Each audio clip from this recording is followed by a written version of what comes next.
Hello, my name is Shortcake Cherry, and today I'll be playing some Romance Love and the Haze will take us.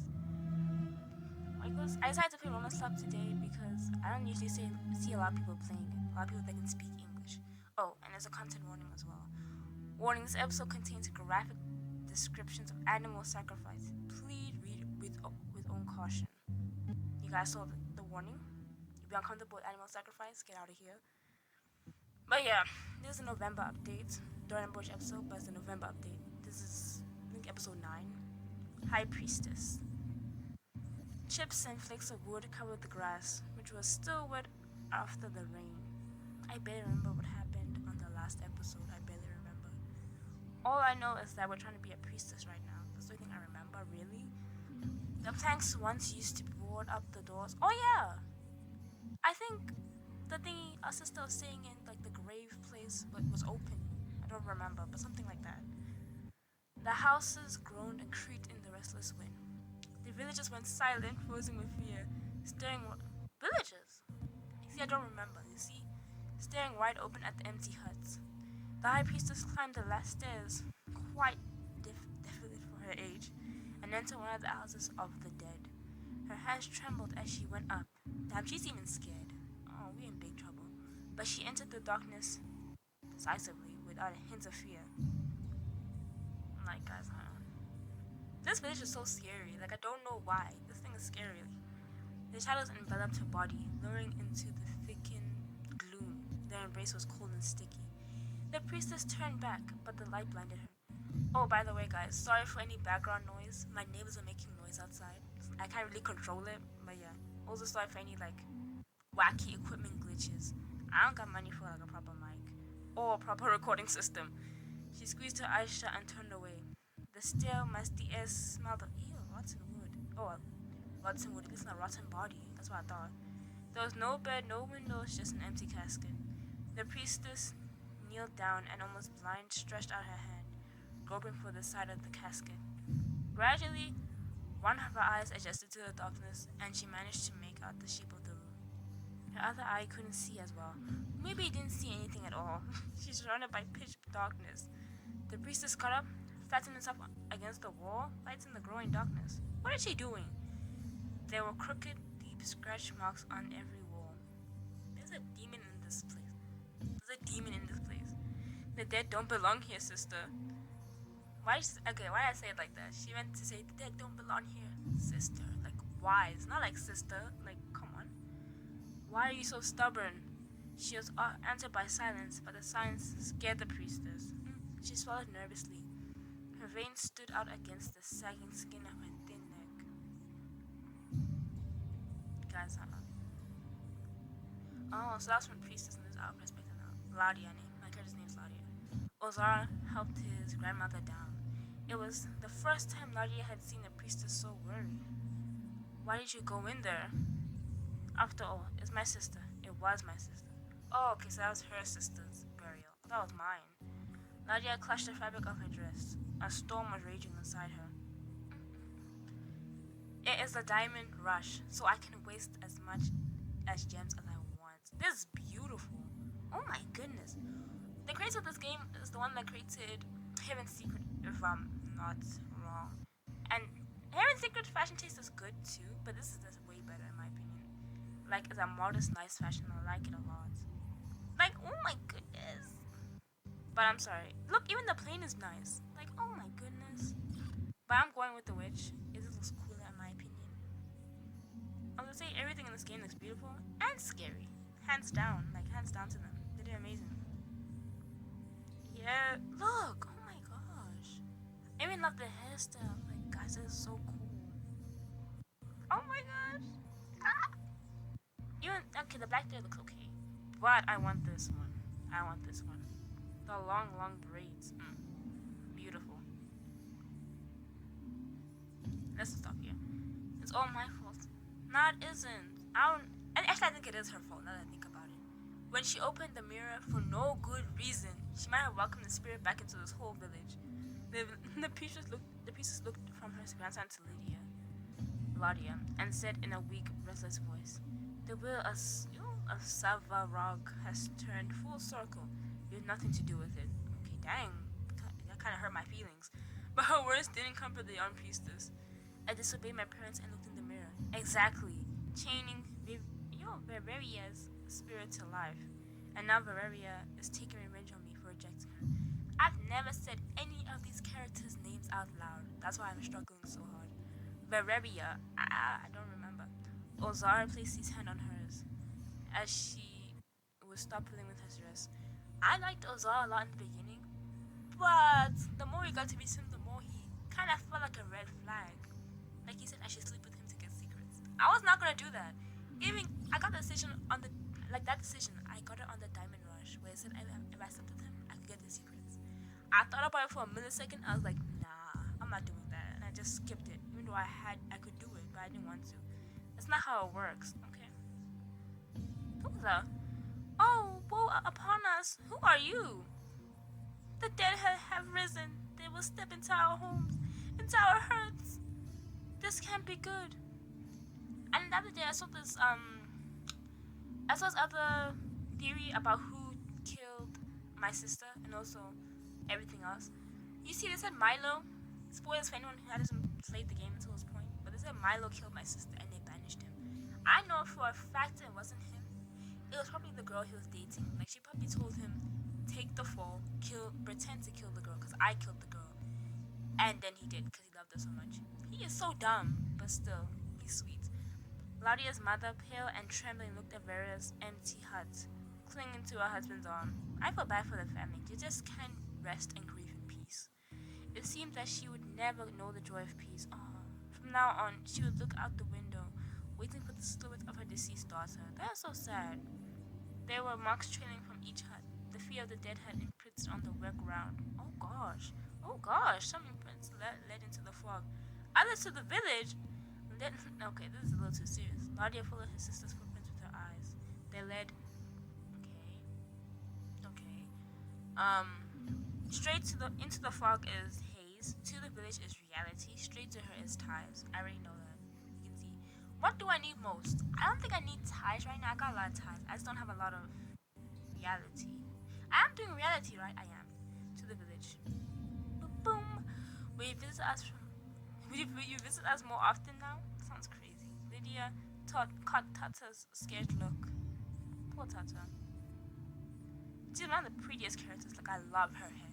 She's in like the intro screen, and I was so happy when I saw that. Like she was so pretty. Ladia didn't come over to her. Oh, they both scared. They were both scared, but what had happened? Needed time to process. I should read more slower. Let me calm down. But they no longer felt as lost and scared as they had on the day of Varia's funeral. Now they had a friend to share their sorrows with. Tata's not my friend, in my opinion. I mean, she is, but not really. Nadia returned to her parents and, finding herself in their strong, desperate embrace, closed her eyes for a moment. The villagers' alarm voices rattled on. The elder was barely visible among the heads surrounding him. Everyone demanded protection and answers. The priestess whispered something to Ozar, and he addressed the crowd. Okay. Because they don't have control, obviously. Go! Oh, are you serious? I'm sorry. What did I expect? I expected him to say something like, everybody, calm down. We'll figure out a way to stop it. No, he said, go away. Is he serious? There's nothing you can do. Oh, this horrible leader. Go home. He's saying there's nothing you can do. So you're saying it's like as if saying a serial killer went loose, and you're saying there's nothing you can do. Just go home. Get ready to be killed. I'm just saying like this is not it. But I do agree with him in a way.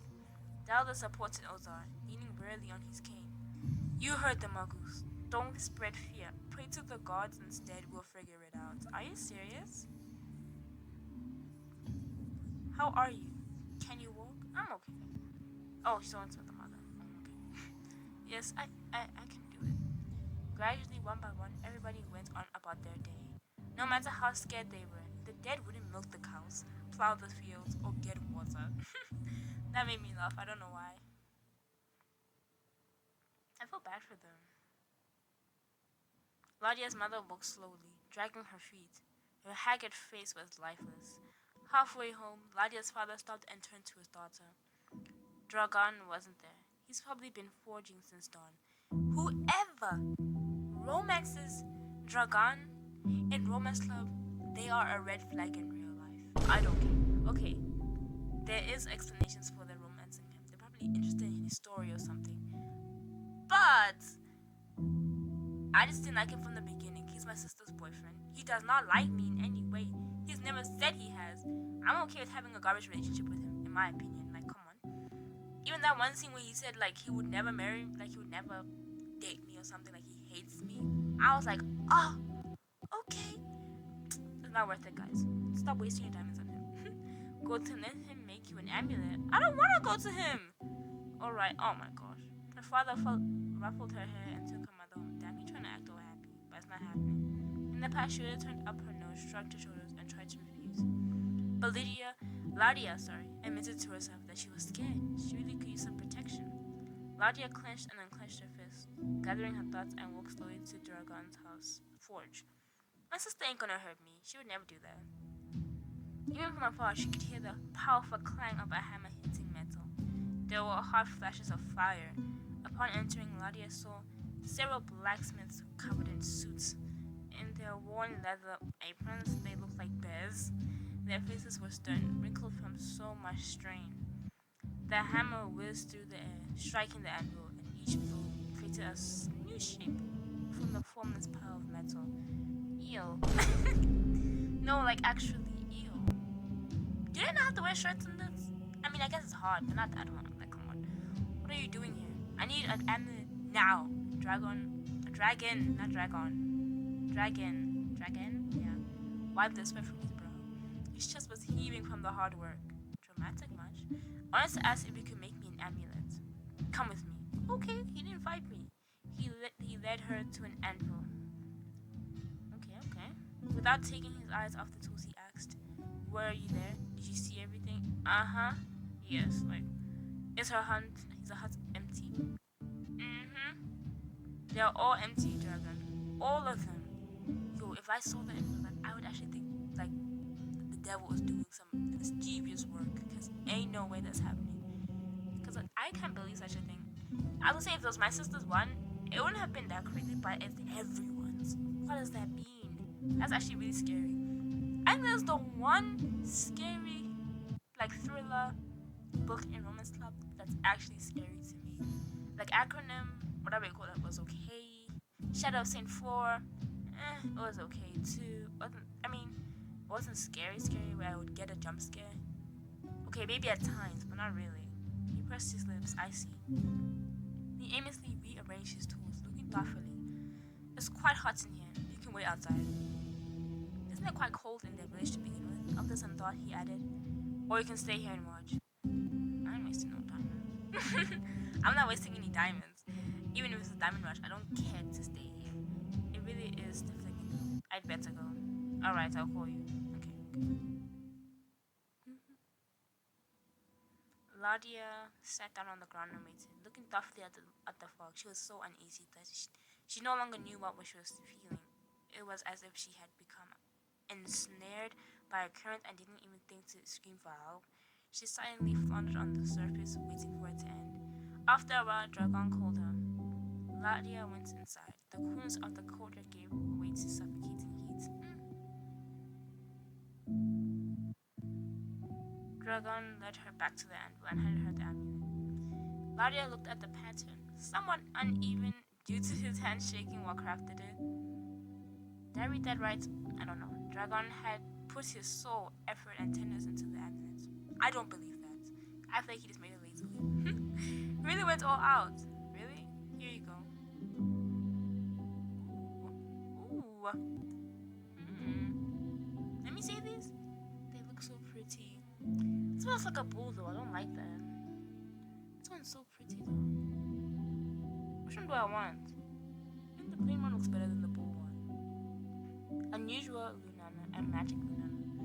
I feel like unusual is like reality, I want to say. Magic is haze. But I can't really get. Okay, you know what? Let's just go with the unusual. Let's just go with that. Maybe I'm right about the stats. Let's see. Because I don't like the way it looks, but still. I don't like the way it looks. I was wrong. I was wrong. I bought an ugly amulet for no reason. She felt almost empty when she thought of her relationship with Dragon. Calm, but occasionally uneasy. Yeah, like we don't get along. There was so much going on around that there was no room for hatred. True. Dragon nodded, adjusted his apron, pointed with his thumb somewhere over his shoulder, and said, I have to go now. I have lots of work to do. Okay, good luck. Thanks again. Ladia waved goodbye to the blacksmiths and left. They lay blazing with Yariel sultry bread, whatever. Yariel's a Bob of Springstone. Okay. Ladia stopped just short of the porch. She noticed the footprints leading straight to her house. All roads lead here. Oh gosh. She ran into the house. I dare a ghost to be in here. I dare it. I dare it. Everything looks fine. We're good. The muddy footprints. Oh, it really did come in here. Oh my gosh. How painful and scary it must have been for Mother to see this. True. With a thumping heart, Ladia ran, following the tracks that led her to Hannah's room. Varia, what are you doing? Why are you tormenting her too? You're so stubborn. You're scaring us. The other stats in this game is like compassion and something else. The harder one, I don't know what you call it. What are you doing? Why are you tormenting her too? I feel like you're so stubborn. I don't know which one's which one. I'm looking at the choices. I don't know which one's which one. I want to say, what are you doing? Maybe that's better. Oh no! I forgot I'm doing compassion. I forgot! Oh my gosh. You have to get every amount of stats to get a good ending. If I don't, it might be over for me. I'm not joking with you. It might be over for me. I don't like this. I made a mistake. Like I'm saying, because there were times I play games, like games that are bad with stats. Like they don't do the stats in order right. I'm not gonna name any names. You have a secret too. But I played that game. I was one off for respect or something or glory. I don't remember what it was, to get a good ending, and I didn't. So I got the bad ending, even though I had like 40 glory, and I was like, that's a lot. How much do they expect from me? I had to restart my whole game from the beginning to get the good ending, and that's why I'm freaking out about these stats. Because if I don't do it properly, it will be over for me. Ladia knocked, but as always, there was no answer. Then she quietly opened the door and entered. Like, I regret that day forever. I can't do that again. What the heck is that? Is that Hannah or Ferrera? I don't know. Airy darkness enveloped everything like a blanket, spreading out in dense, throbbing mist. Glimpse of light penetrated through the dim window, illuminating Hannah's silhouette. Okay, so that's Hannah. She stood at the window like a shadow that had escaped from another world and found a body. Her eyes were empty and yet worried, and that worry suddenly turned into a fit of despair. Her body jerked and she hit her head on the open shutters. Oh my gosh. It made a dull sound, loud and silent, which filled the room with a strange, ominous echo. Hannah, are you okay? Ladia hurried to assist her, jumping over the dried mud trail left by Rera's dead body. She grabbed Hannah by the shoulders and hugged her, forcing her to give her attempts to hit the window. Oh my gosh. What's the matter with you? This reminds me of, what's the movie called? You all don't remember the movie? It's that other horror movie, like one of the newest ones. I don't remember what it was called. But it was like the guy, he kept on hitting his head on the table. That's what it reminds me of. I don't remember the name. It's one with the hand. Hannah started unblinkingly out of the window, and her distorted, barely discernible reflection stared back at her. Ladia shifted her gaze from the glass to what's on the other side. No one. Only a faint, low fog. Can you see anything? Hannah, please answer me for once. Is Barbara there? Ish. Ladia leaned her shoulder wearily against the wall. Since when did I become so afraid of seeing my sister? Babes, if it's a dead system, that makes sense though. But it's not even a spirit who's wandering. There's a dead person walking around the house with flesh and blood. Are they as mad as Koshichis? Or does the haze make them that way? Hannah didn't take her eyes off the window, frowning and smiling from time to time. She's scaring me. Almost everyone is locked up behind their doors for fear of seeing the dead. Still, it's sad when those who don't belong here anymore cling to life and refuse to leave. They want to be part of this world, not realizing that their life is history. Her eyes fell into Hannah's back. A muddy handprint was clearly outlined on the snow-white fabric. Hannah, let's go clean you up. Her sister moaned, shook her head, but Ladia was adamant. Ladia gently rubbed Hannah's back, arms, and legs. Hannah didn't resist, okay? Ladia stubbornly insisted on talking to her, knowing full well that it was pointless. Do I listen to this? That's the real question. Do I listen to this? It's no nakedness. Please tell me what happened. You know something, I can tell. Help me. Hannah remained obstinately silent. Ladia leaned in front of her and lathered her feet, mixing ash with water to wash off the dirt. But Hannah's silence weighed on her, and Ladia lowered her arms and head, thinking of what lay ahead. I don't know what to do, I feel uneasy. Suddenly, Hannah gently touched the back of Ladia's head. I'm scared. Is she gonna bash my head in somewhere? I'm just saying. Ladia raised her head and met a worried but gentle smile. She couldn't help but smile back. I don't think I want to smile back. I don't think I want to. Ladia put a dress on Hannah and started braiding her hair. They didn't heat the bathhouse much, and when Ladia opened the window, the warmth quickly left the steam room. I know you miss Vera too. It feels as if she's here with us. She won't leave us. You shouldn't be afraid of her. You are afraid of her, though. Hannah chewed her lips in silence. Ladia sighed. Path of compassion. Okay, you're right. It seems I'm the only one who's scared of her here. That's what I'm saying. I'm not only scared of her, but I'm also scared for her. For you, for our mother, for our father. I just want everything to get back to normal. That's not happening, babes. I'm sure Varia wants it too. Your drums came crushing out of nowhere. Mighty powerful blows came one after another. Boom, boom, boom. What's going on? They pierced the temples with red-hot poker and squeezed her hard with icy, merciless fingers. It was as if the gods had awoken up, and their huge feet were walking on the ground, making the earth tremble. I'd be terrified, in my opinion. Hannah started looking around, moaning, looking for something to grab a hold of. Ladia gently clasped her arms. Don't be afraid. The others are calling a veg. A veg is a village assembly, how to discuss and solve problems. Oh, it's all because the dead have arisen. They really are desperate. It's about time something else happened. No, it's all because the dead have arisen. No! I'm gonna have to restart this whole episode. Let me see every time I have this. I'm gonna restart this whole episode because I keep making the wrong decisions. Oh no, I'm so behind. This is not good. This is not good at all. Because I hate when this happens in games. You want to figure out how to stop them. Let's go. Nadia took her sister outside. This is not good. I hate those decisions. They actually make me confused. Vals was beating the timbanu, slowly walking through the village. Okay. Another step, another drum beat. The rhythm was relentless and monotonous, like the passage of time, like the waves lapping against the shore. Valdez's hands hit the stretched liver with a short, strong movement.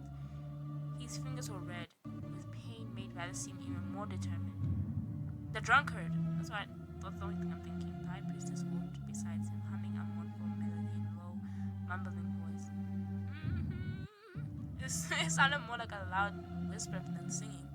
The melody slithered over the ground like a snake, making its way into cracks, ears, and hearts as they passed by houses. Shutters opened and the villagers looked out. Then they followed. Okay. As if possessed by a vision, they drifted out of the hiding places and followed the drums. Okay. That's good though, because we're having a meeting. The sounds awakened their deepest fears and memories. An eerie silence descended over the village, broken only by those noises, the alarm bell, the drum beats, and otherworldly chants. More and more people joined, but each step was harder than the previous one, as if their feet were stuck in the thick resin of unknown horrors. Ladia left her sister at home and met her parents on the doorstep when they came out to join the others. So we're leaving Hannah by herself? That makes no sense. The sky was overcast and thunder was rumbling in the distance. Another bad omen. The villagers didn't hide their fear. They tried to outshout each other's despair, but the elder struck the ground menacingly with his cane. His old voice trembled, unable to stand the strain as he screamed. Silence! The drum stopped, and so did the high priestess. It's a time of troubles, true. The dead who shall rest in boarded up huts have risen and are roaming our lands. Their voices, their footprints on the doorsteps of our houses. Ladia grimaced in pain. Her mom was squeezing her hand so hard that she saw stars. Dang. Her father was pale and looked like a winter morning when the sky was stripped of all colors. This is a bad omen. A sign that we have angered the gods. But why? What did we do? What did we do wrong? Okay. I don't think we angered them. I don't know. You're scared. I know. I saw with my own eyes, over there, by the river, Zlatan's mother, who's been dead for 2 years. She stood as if she were alive. Only her eyes were dead. Frozen! The other's gaze remained calm and full of wisdom, but reflected the horrors that filled the village. What should we do, Elder? Should we plant a new oak tree? It's gonna take way too long. One oak tree has already died. Face it no longer protects us. They planted a new one. What happened to it? Okay, chill down. It hasn't grown up yet, and it won't. What if Milan angered the gods? He is a murderer. Father, please shut up. I know it wasn't Milan. Lydia looked away from her father. Until then, he hadn't spoken about Milan. He'd been silent, as if he didn't concern him. He grieved his dead daughter in silence. Lydia had no idea he'd been filled with rage. Of course he has. She herself sometimes looked into the fog and imagined Milan wandering through it, suffering from feelings of guilt and shame. Something wicked inside her, dark and rotten, was quieted down, satisfied. But other parts of her, the one that she still didn't believe her friend had not anything to do with it, suffered with him. True. Quiet! Listen to me. We've always been against the haze, but not against each other. Let us stay that way. Remember that we are the children of the gods, and we haven't made a decent sacrifice for a long time. What does that mean? Who are we sacrificing? A human? Dozens of anxious glances turned to the priestess. Perhaps the gods have grown so weak that only a human A human sacrifice will satisfy them. Now we're going a little over the borders. We're a little over the border of humanity, being humane. Who is being a human sacrifice for who? We already put Melon in the haze. What else do they want? The doors open for a reason. The souls either got out on their own or something worse took them. Something worse, I know it is. You must act firmly and decisively. The blacksmith, who hadn't had time to take off his apron after work, burst out of the crowd. His jaw clenched, either from anger or hysterical hope. Can you please, guys, put on some clothes?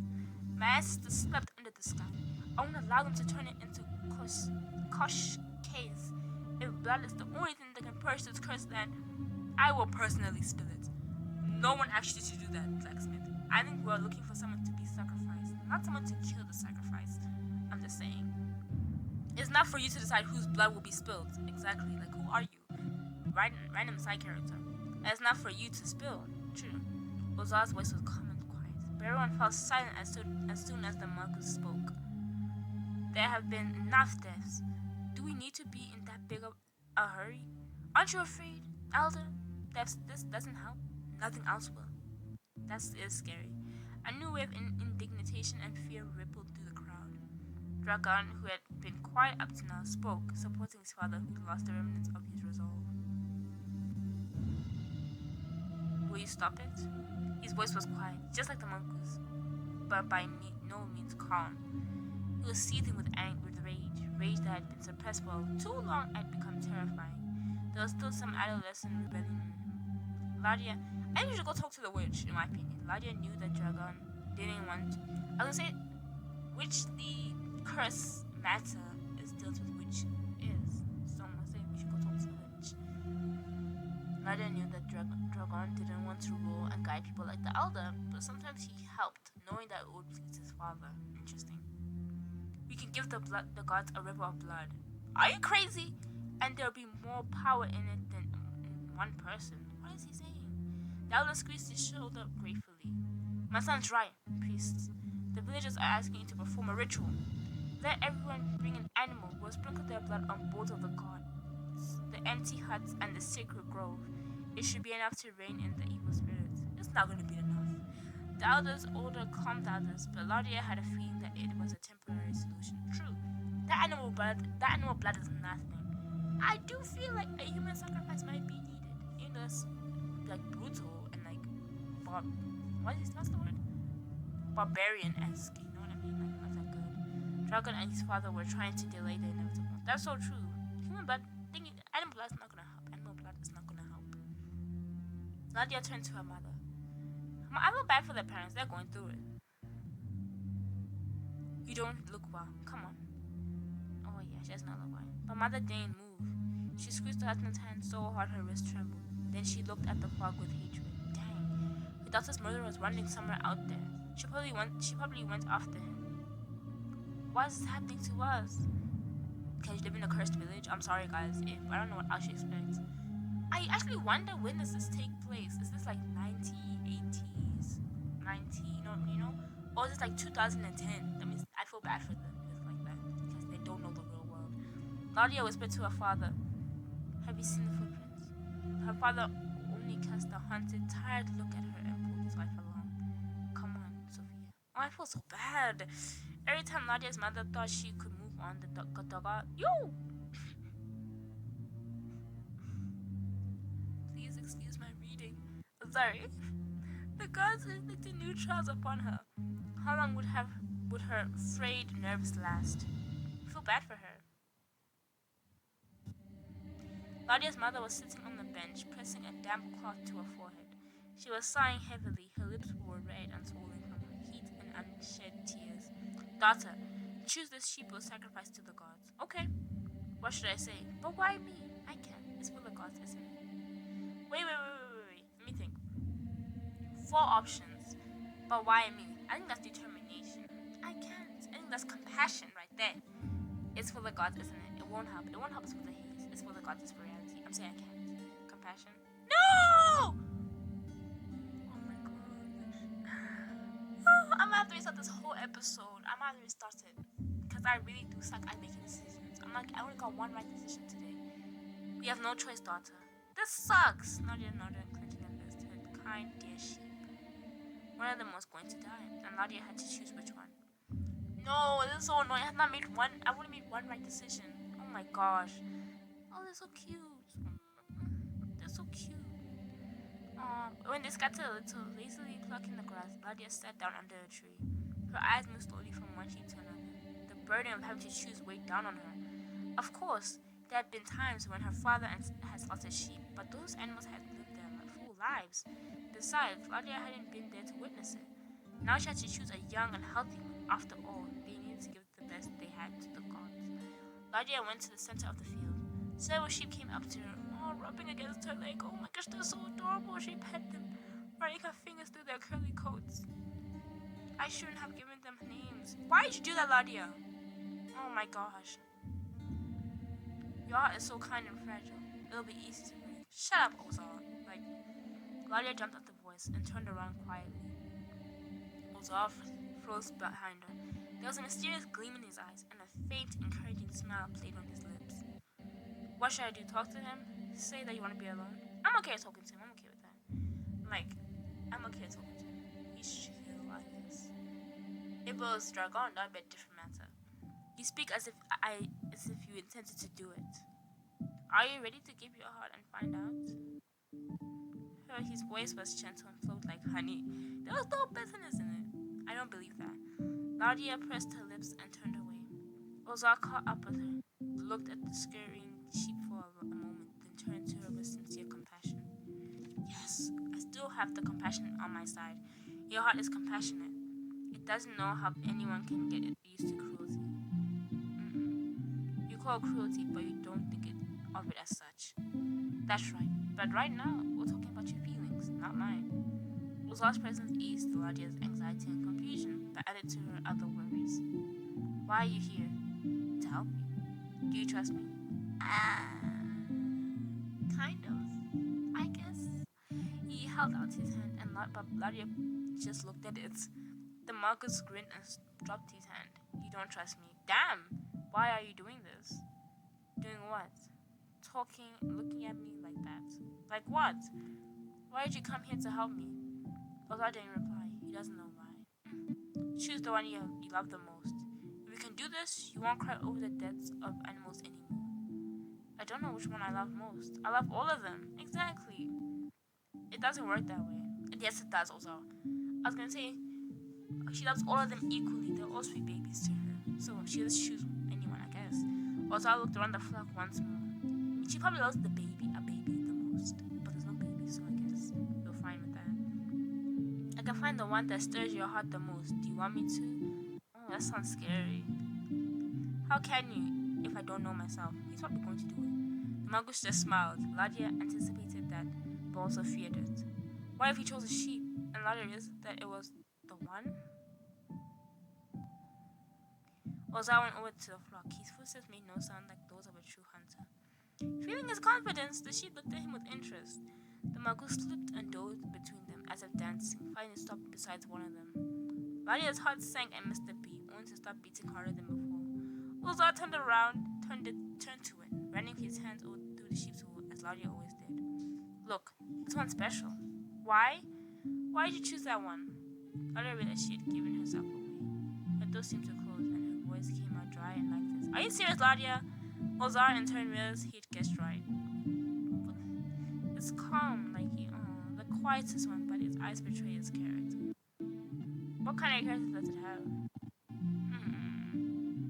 Like girl, too obvious. It's affectionate, but it values freedom.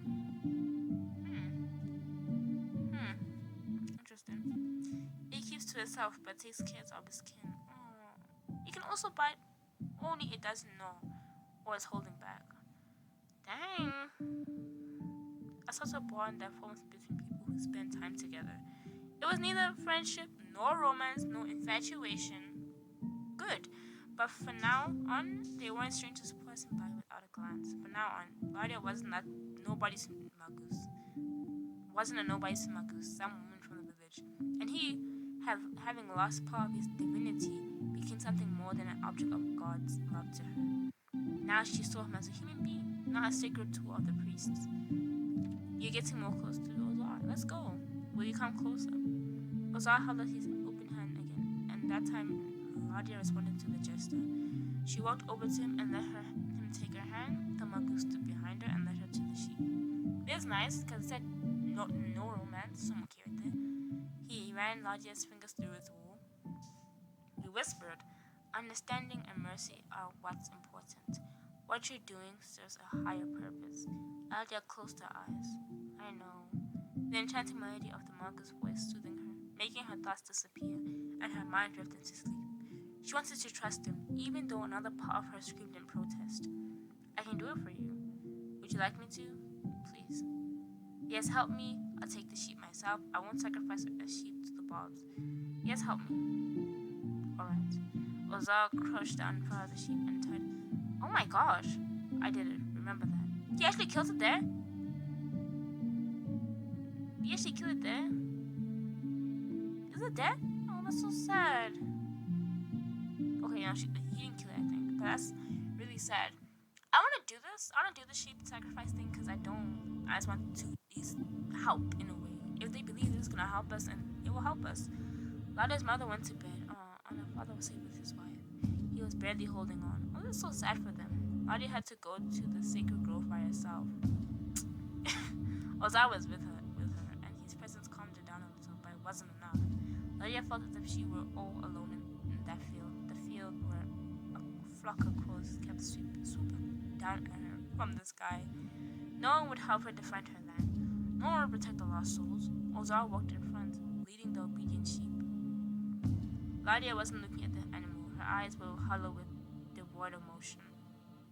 I feel bad for her. Oh my gosh. By late afternoon, the villagers gathered into the grove, their agitation plausible, whatever. Their eyes were burning with hope as they prepared to make sacrifices to appease the gods and give them strength. The last of the crowd staggered through the thick, dark smoke of fire that had been lit in the grove. The air smelled of tar and trampled herbs. That's interesting. Like, I hope this actually works. Okay. I'm just reading really fast, guys. I promise you I'm not skipping over dialogue. Once it was forbidden not only to cut down trees in the sacred grove, but also to chop dead wood and windfall from the pile of wood. Interesting. Everything had rot inside the grove. Now, those trees were long dead, and during a particular cold winter, several dried husks of trees had to be cut down. Scarves, ribbons, pieces of canvases, and even half-rotted towels were there, swinging on the branches of some oaks. Ladia picked up a piece of cloth from the ground. Someone's prayer for the gods secured the sun was written on it. Sad. How those who had encroached on the sacred grove out of desperation died, had Peron punished them for cutting down a couple of long dead trees. Ladia's mother used to tell her daughters a legend back when they were young. They were little. I can't read. I'm making up my own words already. Once upon a time, there was a huge ancient oak tree in the clearing. If anyone dared to chop it with an axe, misfortune would befall them. When it was cut down by order of the elder, it crushed all those who had been cutting it down. Dang. And after that, a storm with thunder and lightning raged for a whole week, causing many troubles. They're so cute as little children. But why, mother? Because you can't treat your past like that. It must be respected and protected. But what's past is past. What's wrong with cutting down an oak tree so that many other trees can grow in its place? Don't say that. Don't invite trouble. Okay, mother, dang. We didn't mean it like that, but okay. I can imagine she said it like, don't say that. You're inviting trouble. I can imagine it. You brought a sheep. Yes. Yeah. The princess looked as if she had expected Ladia to come empty-handed. That's crazy.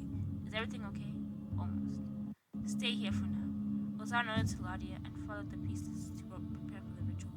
It began in the grove, but would soon move to the shrines, the empty huts, and the bones of the gods. But the villagers wouldn't be allowed to go further than the shrines. The bones of the gods and the empty huts would fill with blood only in the presence of the priests. She is a priest. She is a priest. I feel like she's a priest. I feel a little more special because of that. The old trees with knobs, hollows, roots poking out of the ground, and split trunks waiting motionlessly for the soil to absorb the blood. Interesting. Anxious villagers lined up to speak to the elder. He talked to everyone, and he had kind words for each. Dragon stood next to his father, but stayed out of the conversation. It was mostly young women who addressed him, and he answered their questions with restraint, with only the occasional smile. Okay. He's doing his job. Sirin isn't here. For context, I'm romancing Sirin. I like her, she's cool. Sirin was nowhere to be seen. She mustn't have wanted the already frightened villagers to once again blame her for all their misfortune. Tata was spinning around Valis, whom she hated so much. She had to dance to music emerging from under his hands. The priest soon returned. Thank you. It's time. My gosh, Ladia donned her cloak. She hoped she wouldn't have to participate, was afraid she wouldn't get to participate. I'm afraid I won't get to participate. Yes, at least. But she was a priestess now. The crowd quieted down and parted. The priestess, dressed in long robes, marched forward, leading the animals. Oh, we're priestess! Ladia stole a glance at the bull's skull, hiding Valt's face. I forgot about him. The mongoose quietly whispered ancient spells. The animals, which had been noisy and restless, suddenly calmed down. The high priestess stood, raised her hands to the sky, and closing her eyes, began repeating over Ozar. Then she turned to the young priestess and held out her hand. Neither of the priests moved. They weren't going to help her. I love my cloak and my head thing. I love it. I'm sorry I spent money on it. It's so pretty. Ladia approached the group of the animals who were going to be slaughtered. I hope I get to keep that cloak for a long time. Unlike in Heaven Secret Requiem, where you buy a coat and like after 5 episodes it's gone. Like, I'm not joking. She glanced at them and chose a cough. She took it to the priestess. Each step took Ladia mentally further away from that place. The sounds became quieter, more muffled. It was like an echo that sounded and disappeared into the void. Ladia closed her eyes and opened them when she realized that someone was calling her. Ladia! Please stop with this bull. We don't... Oh, okay. Sorry. I thought she was listening to some spirits. I was going to be so angry. I'm here. She didn't notice how they came to strive and to continue the ritual. Had the animals screamed while being killed? Had she flinched when the blood had spattered on the ground? Ladia didn't remember. And I think that's better than remembering. She had to bring a new animal. Ladia shut off the walls around her, and she woke up only when the pig's blood, warm and scarlet, hissed down the stone altar. Yeah. The crowd returned to her grove, but the priests went on. Sacrifice after sacrifice, it seemed to drag on endlessly. Revolts of blood rang all the way to the gods as the scarlet blanket became wider and thicker. Ladia was plunging deeper and deeper into the darkness. She wouldn't make out any voices and didn't see anything but a thin, pallid film that blinded her. Maybe there were tears. No, she didn't have any left. Dang. The priest raised the knife over the animal so many times that it ceased to scare her. Maybe Ladia had killed a couple of animals herself. She couldn't remember, but her hands were sticky with dry blood. Ew. So many murders. They left nothing behind but fatigue. Would it help? Was there any point? It will never end. Oh my gosh. I hope this actually helps though. I gave my whole sheep for this. This better help. Ladia blinked, raised her head. The ritual was still going on, but the sacrifices were over.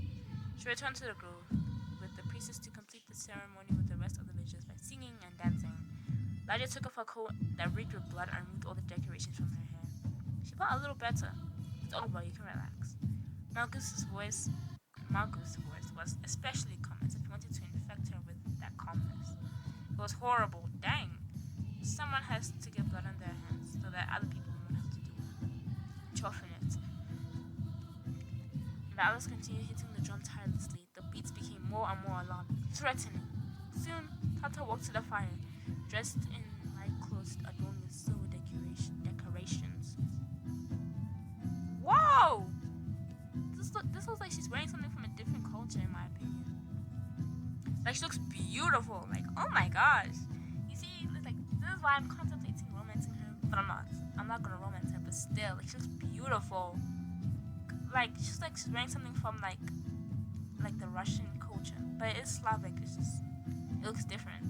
Ladia knew that all eyes would be on Tata, of course. If I leave, no one will notice. Yeah, but she didn't want to miss Tata's dance. I don't miss it. Tata was skilled at what she did. No one could move their body better. What should I do? Understand watch. I'm not leaving Tata to dance by herself. Understand watch. I'm curious. Ladia stayed, overcome with fatigue, and was soon rewarded. Tata started dancing around the fire's dancing flames. I did not read that right. I want to get a cutscene, so I want to save one, so I might as well get one. It was dark orange tentacles, the color of burnt clay, repeated Tata's movements, but couldn't keep up with her. The moves were smooth and fluid, yet there was power and passion in them. The rage was uncontrollable, or perhaps foreign to the flames, which were in constant harmony. Tata was spinning and twisting without glancing at her feet, already familiar with every hole and bump on the ground. This is so cool. I love that. Whoever drew this did an amazing job. The group that drew this, because it's beautiful. Every fold in the clothing, every beat of the drum, I love it. Her eyes reflected the flame and her inner fire, and her arms rose to the sky like a wings of a bird, cutting the air with the beat of the drum. The priest and Marcus harmonized with the rhythm of the drum, and Ladia joined in their song. Almighty, I'm not gonna sing. Almighty Piran, gosh of lightning and thunder, hear our voice at this hour. We, your faithful servants, pray for protection from evil. Let your lightning light up the darkness and drive away the evil spirits. May your power protect us from adversity and troubles. May your sword protect our families and our loved ones. Almighty Peru, save us from these evil forces and help us overcome our trials. Stand by our side as we fight against the darkness, O great defender. Their song rose to the stars, driven by the wind. Their voices intertwined with the music, ringing like bells. Together with vows, heavy blows, they awakened ancient forces. Tata kept dancing around the fire. Her feet tapped down, leaving the ground dented in her way. I love it. Sparks from the fire shot up to the sky and slowly felt like stars vanishing from their eyes. Ladia caught her eye and smiled, spellbound. While stopping her dance, Tata gave the young princess a warm, almost cheerful smile. For a moment, Ladia forgot her worries and believed that everything would change after that night. Just for a moment. Even if animals' lives weren't enough, the gods should have be satisfied with Tata's dance. Wow. There's something wild yet sublime in the way she was shaking her head and twisting her body. She was beautiful. It was as if a goddess had come down to them, bestowing a part of her greatness upon them. There was a rumble in the clouds. Oh my gosh! Okay. A clap of thunder shook the sky and the earth. People weren't the only ones trembling. Nature itself was shaking. This reminds me of Kalia Darkness, where my character dances and then there's lightning. Besides this Tata, congratulations. Perun had answered their prayers and sacrifices. Thunder boomed along the drum. Each flash of lightning lit up the naked trees. The forest also shuddered from that power. I'm sitting uncomfortably. It's way more like, ouch, I'm sitting uncomfortably right now. Tata was tired, but she was still full of energy. She continued to dance, screaming and laughing to the rumble of the sky. Everyone felt relieved. The efforts weren't in vain. But neither Ladia nor Azar nor the priestess felt any relief. Me too. Like, I don't feel it. I know something's gonna happen. Something inaccessible to the others told them that it wasn't signaling the gods' mercy, but a warning. Ooh, that's horrible. When the dance was over, Tata ran up to Ladia and... What do I want? I don't know. Maybe I'm making the wrong decision. Let's just say hug. Let's just say hug. Let's just say hug. Let's just say hug. Oh no. Okay, let me just chill. I think I made the wrong decision. Did you see me dance? Yeah, it was amazing. You were beautiful. Yeah. Tata asked quietly as if hoping that Ladia wouldn't hear her. Did you like it? Did you like my dance? I loved it. Ladia was surprised by the quiver in her voice. She wanted to take Tata's hand, but she restrained herself. Tata was like a fox that had accidentally stumbled upon a settlement. One careless step and she would run away. I really liked it. Tata beamed, but immediately pressed her lips together and frowned. She didn't want to show how happy she felt. During the dance, you couldn't take your eyes off each other. Little concerning, but it's fine. Inspired by Perun's message, I was about to say massage, I don't know. The villagers decided to celebrate. The others basked in their gratitude. Everyone tried to pour him more mead, and he smiled in response, bowing his gray head. They're not gonna be so happy with him. You're gonna see next episode. But there were those who weren't deceived by the ambiguous message. Some weren't drinking from happiness by trying to drown their fear and need. Others were afraid to stay alone and just sat among the drinkers, staring blankly into the darkness as if they were looking for silhouettes of the wandering dead. At first, Ladia sat alone. She was twirling a mug of milk thoughtfully in her hands. Flashes of bloody memories tormented her, but her horror gradually subsided, giving way to dull pain. It would pass soon, Ladia knew that for sure, and then there would be one more careless priest. It couldn't be otherwise. The monk was right. Someone has to get their hands dirty. Tata sat next to her. How are you? What happened today must have been hard. Yeah, I guess it was. It was hard for both of us, that's the thing. I can't handle it. There's times I got used to it. I can't blame the gods for needing blood. Did she really believe what she was saying? Ladia didn't know, but she didn't make her words any less truthful. It was reality she refused to accept before. The priest approached the woman. Tata noticed that and got up. Come to me. Come around anytime, alright? Got you, Tata. When both the old priest and the priestess sat down next to her, Ladia could barely contain her surprise. I feel you. We're one of the priests now.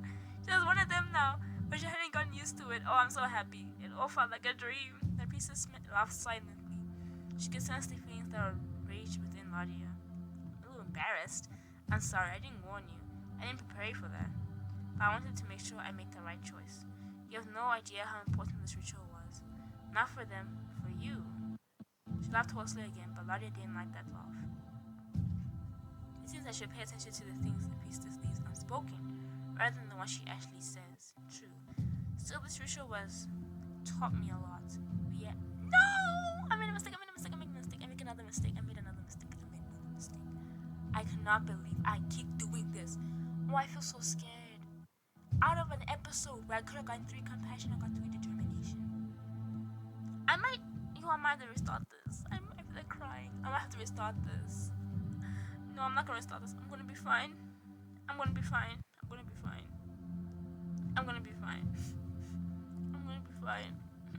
Ladia remembered his voice, recalled his features, and the fear wore off. Lala joined them, accompanied by Ozar. He put his cane next to the bench, clasping his hands over the table, and stared at the priest. All his friendliness disappeared, all steadfastness remained. So, Manta hasn't changed. The priest's voice grew cold and hard and cold. She never talked like that to a young woman. Sometimes I forget who she is. I forgot to be afraid of her. Perhaps everything will turn out all right. Berun supported us. Nah. I don't believe it. Me too. What does the mongoose have to say? Ozar took a sip from his mug and smiled, but the smile was no less menacing than Priest's voice. The whisper of the gods is so quiet. Do you think Maroon would have the strength to send thunderstorms out there? Really? Dang. If it's not Perun, I don't know. Then what is it? Sometimes thunderstorms are just thunderstorms. Yo, I can't read. Sometimes thunderstorms are just thunderstorms. There we go. But someone's creating them. The mongoose turned to look at her. He smiled again, this time affectionately, without any hidden threat. They may be echoes of God's former greatness, like flashes of memories. The elder ran a hand over his face. His wrinkled hands seemed weak. Behold, it's already hard and scary for the villagers. Do you want another death? We don't want to sacrifice anything, but we could lose everything. The priestess bowed her head. But the elder's word is law. If he says it's too early for that, so be it, okay? The elder turned a little pale. He didn't like the priest's insinuations, nor did he like the fact that all the blame would rest on his shoulders, and that is so true. I feel bad for him. But who would we sacrifice for a human sacrifice to begin with? Who would we sacrifice? I don't know. Maybe we sacrifice a child. I'm joking, but he didn't want to torment the already exhausted people. He remembered what scars remained whenever it came to that. Yo, that is true. The elder stood up. We all make mistakes. Let's pray that we're wrong this time, elder. Stressed, full. The elder left. The table grew quiet. Ladia thought about what she'd heard. Ozal and the priesthood wanted to kill a man. They believed that only human blood could give the gods enough strength and keep the fog away.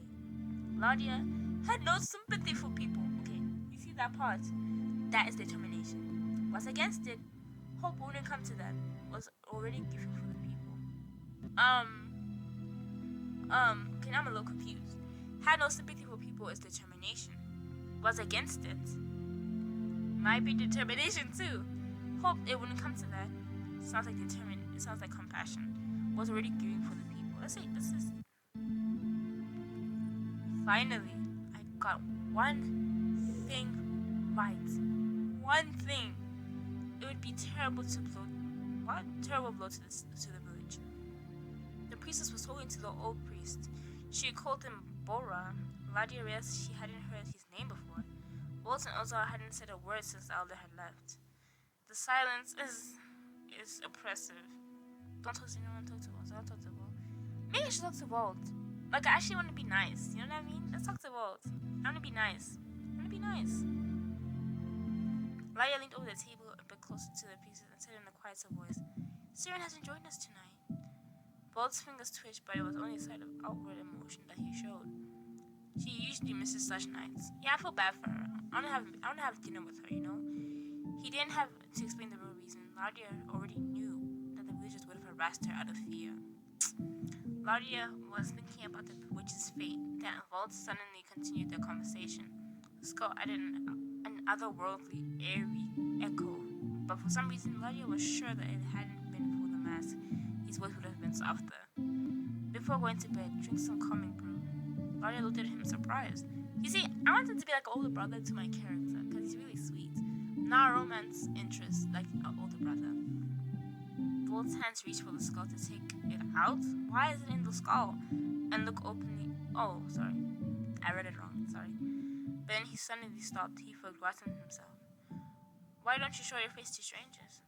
She felt that the priest's attentive gaze looking at her from the black pits of the skull's eyes. I showed it to you. Yeah, but still. That short phrase stung like a slap ringing in her ears. I'm still a stranger to him. It's fine. Why don't you take it off now? Alia took a glance at the women who were watching them. They looked at her with interest and apprehension. It was obvious from their faces that they were wondering while Ladia could be talking about with the mysterious and dangerous priest. Mysterious and dangerous priest. They should, because I actually got bullied in this village. Like, I actually realized how bad it was. My sister was the popular one, but I was the unpopular one. She was basically Glinda, and I was the Green Witch. That's what I'm telling you. Did I say that right? I haven't watched Wicked, but I don't think I said that right. I don't need to talk to anyone. Okay, dang. They'd better stay away from me. Okay, dang. Ladia tried to remember the times when they didn't yet know each other. He'd scare her, menacing and aloof, crossing the village to then disappear into the fog's embrace. Ladia used to watch him from the field. A couple of times it seemed to her that the priest had noticed her staring at him. Then she'd quickly hidden behind a tree, deafened by her frightened heartbeat, and now it didn't seem no. Let me calm down my reading. And now it didn't just seem to Ladia. She knew she had Walt's full attention. I don't think that's true. But she wouldn't run or hide. She wanted to take off the skull and look at her. You would like to stop being a stranger to Walt? I would. It isn't anything weird. That's good. But a fear of him didn't entirely fade. It was as if Walt were carved from stone. Neither lightning nor a hammer could shatter him, yet he could crush and crumble anyone who got too close. And there was his gaze, sometimes as sharp as the tip of a sword, other times calm as still water.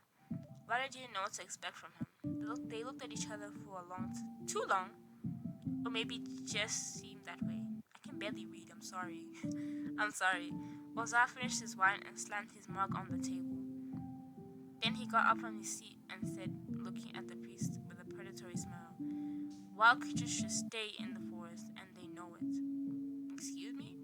No matter how hard they try to tame a wolf, there might come a day when it loses control and devours its owner. Dang. Do you agree, priest? I don't agree with that. Do you sleep well? Or do you still have nightmares? Oh, why is he doing this? They don't like each other, I can see that. Is the mongoose worried about me? Ozar poured himself more wine, and it seemed to change his mind and pushed the mug toward the priest. Rest while you can, Bolt. Soon we won't have time for this. Oh my gosh, what does that mean? I'm kind of tired of talking to people, in my opinion. Nadia was also preoccupied with troubled thoughts. She had a lot to rethink. There was a crash of a shattered mug. It cut through all thoughts, all conversations, all silence. Someone screamed. The high priestess suddenly trembled. Her body began writhing convulsively, and she collapsed to the ground. Oh my gosh! Oh my gosh! I think we might be cooked. I'm joking. This village might be over, done. Cause ain't no way. The high priestess was muttering something. What did she say? Her blind eye darted around as if it was following something visible only to her. Grandmother! I need to hear. Sirin, step aside. The priestess' thick white hair was spread over the damp ground, and her hands were twisted like knots in a rope. Oh my gosh. Her head hit the ground, but her parched lips kept muttering. Ozar put some rags under her neck. What did she say? I need to know. Her blind eye wandered senselessly. There was something disturbing, terrifying in its ominous whiteness, as if it seemed to foresee a coming evil. Sirin helped the priestess hand, trying to keep her still. Ozar! Walt brought a bowl of water and a damp cloth. Come on, Yaga, drink. Don't give up. Ozar began forcing the water down the priestess' throat. Oh my gosh. He held her head, peering into her head. What? I don't think I read that right, but anyway. Finally, the priest froze and stopped convulsing. Her body relaxed, her eyes closed. The crowd parted, then Ladia managed to get through. She knelt beside the priest and gently smoothed her locks of her hair struck to her forehead. What's wrong with her? I don't know. Don't lie to me. Say something. I need to know. And before Ladia could recoil, grabbed her hand. Her wrinkled fingers gripped Ladia's wrist with a remarkable force. Looking into her eyes, the priestess croaked. Perun's fire will protect you. That's good to know. Genuinely, that's good to know. Perun's fire will protect you. Interesting. Ladia didn't take her hand away, but not because she wasn't afraid. It was as if she saw herself through others' eyes. Sitting on the ground, surrounded by a crowd, she saw the whole village trapped between the forest and the fog, and she felt the hair on her back, of her neck prickle with fear. Is that the end? Okay, no. What am I seeing right now? I don't know what I'm looking at. Great visuals though, in my opinion. I don't know if a dead body actually looks like this. Actually, what am I looking at? This looks quite strange. It looks like a dead body, but also looked different. Oh yeah, it's a dead body. Oh, I can see. Those are dead bodies. I can see.